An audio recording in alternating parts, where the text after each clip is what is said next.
Yon, so what is up guys? We're here back here again for another videos. Hey, ka muna! So for today's video is meron tayong inatenan na camp. Ayan, kasama ko si Neil, tapos sina Sir masunod siguro mamaya. Yan, ito yung view. Yan ang Singa nga to eh. Lahat nga dito ang tawag eh. So 3 days kami dito. Malalaman natin kung anong mangyayari. Yan, mga tent. Yan, dun yung iba. May mga ano dito, Chicks Hunter. Chicks Hunter. Yan, follow nyo sila sa kanilang YouTube, Chicks Hunter. Nagkaroon bigla ng YouTube channel. So yan, let's go!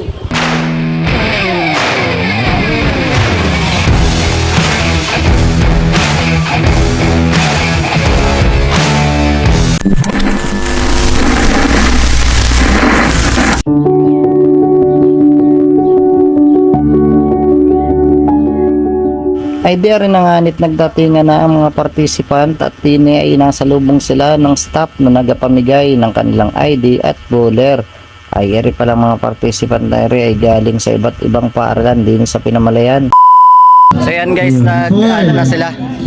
Groupings na sila, magsisimula na yung event. Yan. Nikolay. Groupings na.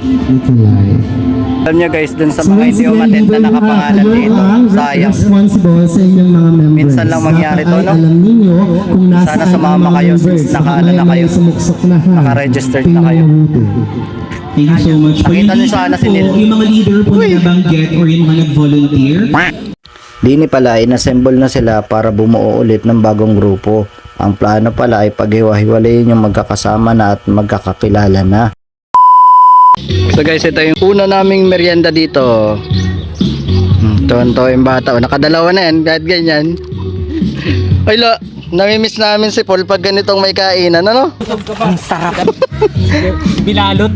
Tingin mo kung nandito si Paul na kailan na yun. Nako. Baka, Hindi lang tatlo. baka hindi pa tapos lutuin yun na yung nakailan na yun.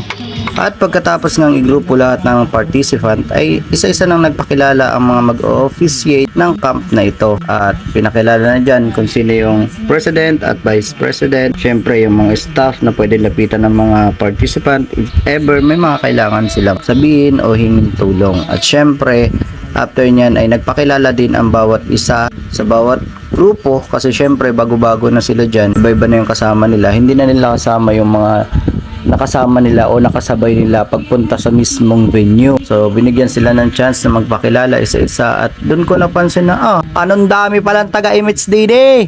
Sa MIMX College Philippines, ang course ko ay... So ayun guys, nandito na tayo sa pinaka the best part. Syempre, kakain tayo nito. Uy, sabao. Tapos red rice. Syempre may isda. Ito kasama niyan guys. Yan guys, so, munggo with chicharon. Tapos ito yung sausawan. Siyempre. Matching refreshing tanla juice with lemon. Wow. Ayan, sila yung nag-aasikaso dito. Chatinix. Lalagyan pa natin Nix ng gayuma. At syempre dahil gabi na, ay di kain na. Diyan guys. Dito na tayo sa pinakang gusto nating part. Tuwa ng mama. Kain guys. Ari na, first bite. Walang lasa yung rice kasi red rice. Pero syempre, dahil merong munggo, ay anong sarap nung hinalo ko dito. Tapos ang ulam ko pang kasama ay isdang prito. Prito? Anong basketball? Prito? Bobo. Ay di rin na, tinantangan ko na.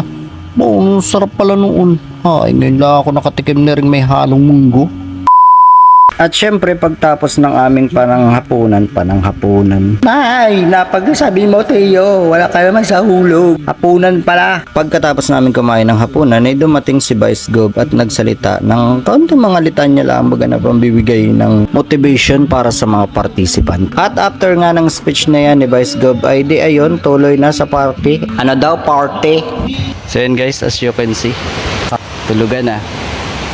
Ang oras natin ay alas 12 na, no? Yan. Lipat namin dito yung higaan namin para di kami mabuti ng ulan. Yung ibang tent nandito. Yan. So ito yung unang gabi dito. And hopefully bukas ay mag-enjoy pa ulit namin. At maganda panahon. On matchunere, ika muna. Napakataba ng utak mo, Nil, no? Guys, ayan, ang init kasi. So ginawa ni Nil, ayan, no? Ayan, okay na, malamig-lamig na. Napakagaling mo, Nil. Konsepol yan, wala. Ang tutulog lang kami. Day 2. Good morning! Day 2! Tulala, oh. Ay, di rin na nga ni, day 2 at unang activity ay ang pagmo-motivate. Ano, motivate ba yun? Anong tawag doon? Motivational? Motivational. Bobo talaga eh, no? Kakagigil ka, Ulyo.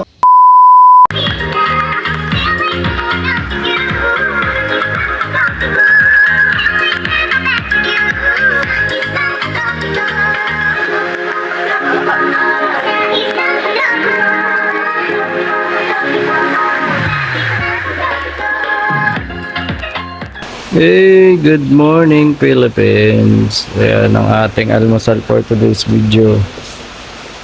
Sinag na red rice, itlog, tapos toyo, tapos may magunisa at hotdog. Kain tayo guys. So guys, ngayon ay alas 4 na. Second day na lang kami.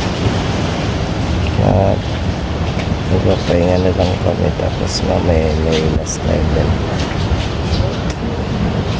Maulan din kasi kaya hindi masyadong nagawa yung ibang activity. Bukas ay uwian na.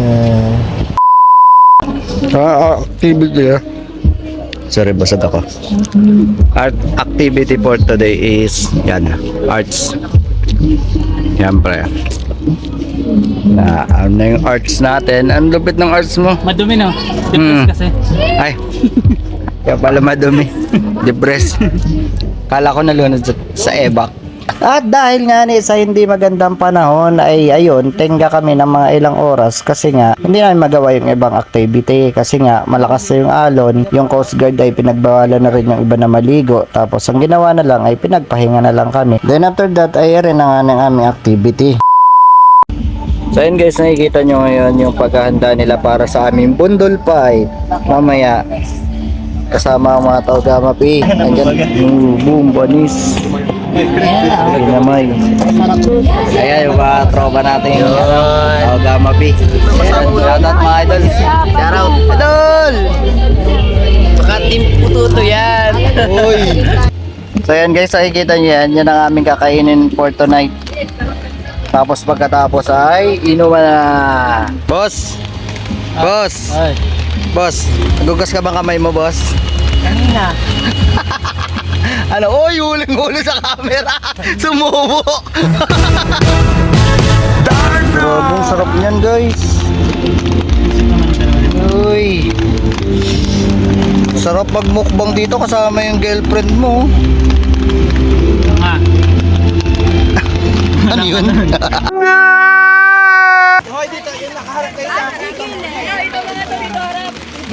Lamon! A few inches later. Grabe oh. Yan, pagkatapos, yan na. Mamaya naman Sama si Bibus. Talaga naman. Grabe naman yan. Para manding. Ito po yung nagtago ng isda oh. Uy, magpaawat naman kayong tatlo. Oh, kain po rin kain tong tatlo na to oh. Oh, walang paawat ayo. Side na yun oy. Muna kayo. Hey. So ayun na nga at gaya ng naunang araw, naunang gabi ay di pagkatapos namin kumain ay nagpunta na doon sa meeting place para alam nyo na, hindi ko na lang kinunan at syempre privacy na nila yon. Day 3. So guys, day 3 at late na kami nagising ni Nel dahil sobrang saya kagabi, sobrang solid kagabi, iba aking hindi, ayos ko, kawan baga sa iyo tiyo. Ayun, at nang nagising kami ni Nel ay kumakain na sila ng almusal tapos ayun, may ginagawang sulat-sulatan doon tapos yun, awarding na at syempre ang last speech ni President. And so guys, tapos na yung ito yung last day ng camp namin. So, Yes. magtatanong-tanong tayo ng mga mga participants kung ano yung mga goods na Experience. experience nila dito sa loob ng camp. Yes. Let's go. Hi, I'm Maxine. Nandito ako ngayon sa El Dionisio for having a Silay Philippines and ang dami kong na-experience dito. Like, to encourage mini youth na pumunta ulit dito. Maraming salamat sa Silay Philippines for having us here in El Dionisio. At sa mga kabataan na katulad ko, ini-encourage ko kayo na pumunta dito and ma-experience din yung mga na-experience ko dito sa Silay Philippines with us. Maraming salamat. So yun, my name is Frankie Gomez. So yung experience ko dito sa Sila ay Philippines is yun, napakaganda dito guys. Kung gusto nyo lang mapayapang isip at puso, punta kayo dito guys at pwede kayo mag-join sa Silay Philippines. Meron pong page po ang Silay Philippines. So yun guys, pwede po kayong mag-join dito at napakaganda po dito. Marami po kayo matutunan. Yung expectation nyo po sa labas na hinahanap nyo, ay nandito po sa loob. So yun guys, hindi po kayo Hi, my name is Abram Alcedo. You can call me Abram. 20 years old from Pagdisan, Malaki. Actually, this is the last day of our camp here in Silay PH.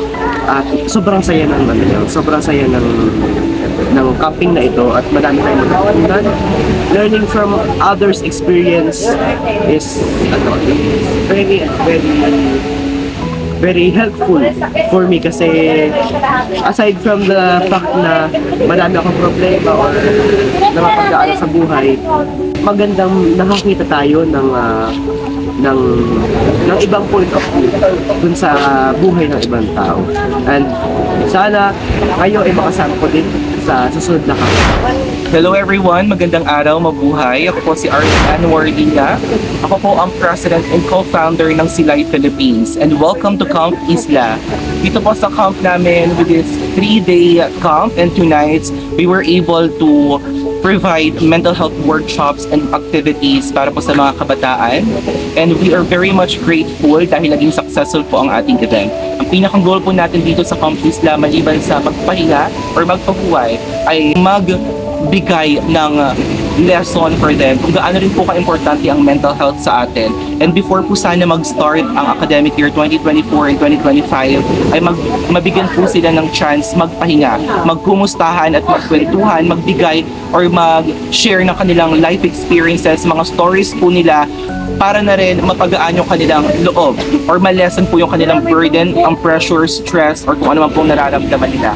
And thank you very much sa lahat po na nakipag-participate dahil sa loob po ng 3 araw at 2 gabi, naging successful po ang ating Camp Isla. Kaya thank you very much and we hope to see you sa susunod po natin mga programs and activities dito sa Camp Isla or pati na rin po mismo sa Silay Philippines.